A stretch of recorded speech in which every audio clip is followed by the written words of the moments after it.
ఏ హీరోకైనా class look సాధించడం easy. అందుకే mass appeal కోసం తెగ ట్రై చేస్తూ ఉంటారు. కొన్నిసార్లు ఈ ఇమేజ్ కోసం తమ ఇమేజ్ను పక్కన పెట్టి మరీ సినిమాలు చేసి చేతులు కాల్చుకుంటున్న వారు ఉన్నారు. అయితే వీరంతా మాస్ ఇమేజ్ కోసం యంగ్ టైగర్ను ఫాలో అవుతున్నారని ఫిలిం నగర్లో టాక్. టాలీవుడ్లో మాస్ ఇమేజ్ ఉన్న నటుల్లో యంగ్ టైగర్ తొలి వరుసలో ఉంటాడు.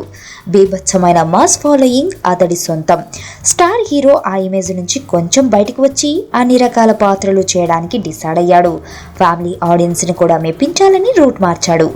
టెంపర్, నాన్నకు ప్రేమతో సినిమాలు చూసిన వారెవరికైనా ఈ విషయం అర్థమైపోతుంది. ఎన్టీఆర్ విషయం మాత్రమే మాస్ ఇమేజ్ కి ఒక ఎక్స్ప్రెషన్. అదే మాస్ ఇమేజ్ కోసం చాలా మంది హీరోలు తపస్సు చేస్తుంటారు. ఎన్ని ప్రయత్నాలు చేసినా వాళ్ళకి మాస్ ఇమేజ్ రాదు.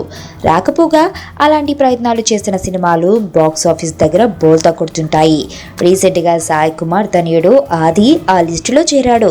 మదన్ డైరెక్షన్లో సాయి కుమార్ నిర్మాతగా రిలీజ్ అయిన గరం పెద్ద ఫ్లాప్ కావడంతో ఆదిని మాస్ హీరో చేయాలనుకున్న ఉద్దేశం నెరవేరకపోగా సాయి కుమార్ నిర్మాతగా నష్టం మూటగట్టుకోవాల్సి వచ్చింది.